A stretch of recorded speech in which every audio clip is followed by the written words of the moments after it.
नमस्कार. मी श्रीरंग रामचंद्र यादव. मी शिवाजी विद्यापीठामध्ये सध्या इन्सा सिनियर सायंटिस्ट म्हणून काम करत असतोय आणि गेली 35 वर्ष मी पश्चिम घाटातल्या वनस्पतींचा अभ्यास केलेला आहे. पश्चिम घाट ज्यावेळेला मी म्हणतो त्यावेळेला खरोखर मला एक वेगळीच फिलिंग येतात. पश्चिम घाट आणि पश्चिम घाटातल्या वनस्पती, पश्चिम घाटातल्या दऱ्या, पश्चिम घाटातल्या नद्या या सगळ्या आठवणीत येतात. आणि पश्चिम घाट यांचं ओरिजिन केव्हा झालं तर हे व्हॉल्कॅनिक जिओग्राफिकल फॉर्मेशन साधारणतः 60 ते 70 मिलियन इयर्स म्हणजे 600 ते 700 लाख वर्षापूर्वी भारताच्या पश्चिम कोस्टला माउंटन रेंज झाले. आणि ज्या वेळेला हा कंटिनंट, इंडियन सबकंटिनंट याला म्हणतो, तो आफ्रिकेपासून आणि मदागास्करपासून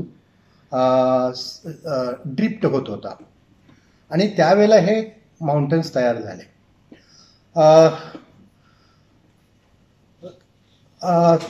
मदागास्कर आणि पश्चिम घाट याचे काय संबंध आहेत याच्याबद्दल मी खूप बोलू शकतो, परंतु ते मी आता बोलत नाही. परंतु मदागास्करला जी प्लांट्स आहेत त्याच वनस्पतींचे अगदी जवळचे रिलेटिव्ह आपल्या पश्चिम घाटात मिळतात. आणि ही जे थेरी ऑफ कंटिनेंटल ड्रिफ्ट याच्यासाठी ही लिव्हिंग विटनेसेस आहेत. सध्यासुद्धा त्या वनस्पती आपल्या पश्चिम घाटात वाढतात. भीतीदायक डोंगर रांगा, दऱ्या, स्टीप स्लोप्स हे पश्चिम घाटाची वैशिष्ट्य आहेत. आणि तुम्हाला सर्वांनाच माहीत आहे की जगातल्या 36 हॉटस्पॉटपैकी हा एक हॉटस्पॉट आहे. आणि एवढंच नव्हे तर जगातील 8 हॉटेस्ट हॉटस्पॉट्स ऑफ बायोडायव्हर्सिटी पैकी एक आहे. आता साधारणतः हॉटेस्ट हॉटस्पॉट हे शब्द एक वेगळ्या पद्धतीने वापरले जातात, परंतु त्याचा अर्थ समजावून सर्वांनी घ्यावा. त्याचं कारण असं आहे की हॉटस्पॉट्स हा जो रिजन आहे, कुठलाही हॉटस्पॉट्स आहे तिथं जास्तीत जास्त बायोडायव्हर्सिटी आहे, तिथं जास्तीत जास्त स्थानिक वनस्पती आहेत आणि त्या भागामध्ये जवळजवळ 70% ओरिजिनल फॉरेस्ट नष्ट झालेलं आहे आणि बाकीचे सर्व स्पेसीस नष्ट होण्याच्या मार्गावर किंवा इंडेंजर्ड आहेत. अशा रिजनला जागतिक पातळीवर हॉटस्पॉट्स म्हटलेलं आहे.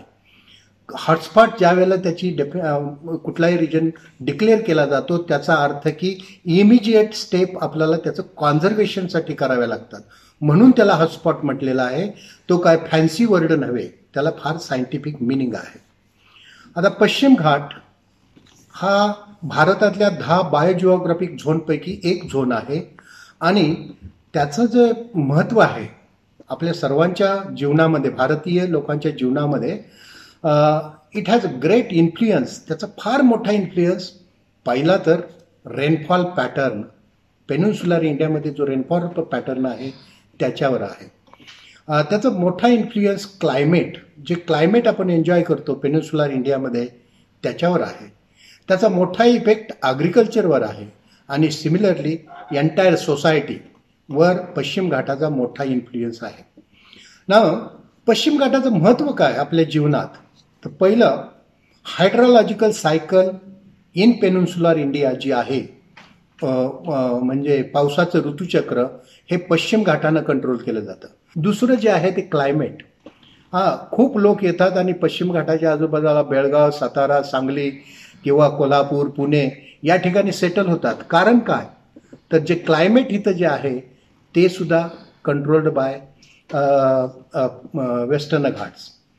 आणि तिसरा सगळ्यात महत्त्वाचा जो मुद्दा आहे तो म्हणजे भारताचा फक्त 5% भाग हा वेस्टर्न घाट आहे. भारताचा टोटल एरिया घेतला तर त्यापैकी 5% एरिया हा वेस्टर्न घाट म्हणून मानला जातो आणि त्याच्यामध्ये भारताची 25% बायोडायव्हर्सिटी, जैवविविधता आढळते. जस्ट इमॅजिन, 25% भारताची जैवविविधता 5% जागामध्ये आहे. आणि दुसऱ्या भाषेत जर सांगायचं म्हटलं याचा अर्थ की ही आपली तिजोरी आहे. बायोडायव्हर्सिटीची तिजोरी आहे, जैवविविधतेची तिजोरी आहे आणि ही तिजोरी जपणं महत्त्वाचं आहे. घरात आपण तिजोरी जपतो तसंच या देशाची जैवविविधतेची तिजोरी कोण असेल तर एक पश्चिम घाट अँड नॉर्थ ईस्ट इंडिया असे दोन मानता येतील आणि ते एरिया आपल्याला कॉन्झर्व करणं गरजेचं आहे.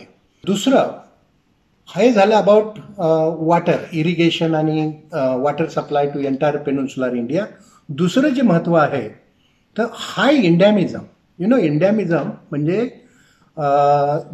स्थानिक वनस्पती, त्या वनस्पती ते प्राणी फक्त त्याच ठिकाणी मिळतात, त्या फक्त पर्टिक्युलर ठिकाणीच वाढतात, त्यांना माणसाचा इंटरफेरन्स आवडत नाही, तिथं मॉडिफाय काही पोल्युशन झालेलं आवडत नाही, ताबडतोब त्या नष्ट होतात आणि म्हणून ह्या वनस्पती वाचवणं हे सगळ्यात महत्त्वाचं काम आपल्या सर्वांचं आहे आणि म्हणूनच त्याला हॉटस्पॉट्स डिक्लेअर केलेला आहे. यासाठी आपला देश, आपलं गव्हर्नमेंट खूप स्टेप्स घेतलेले आहेत, प्रोटेक्टेड एरियाज डिक्लेअर केलेले आहेत, मेजर्स घेतो आहोत, पण तरीसुद्धा मला वाटतं की ते कमीच पडत आहेत.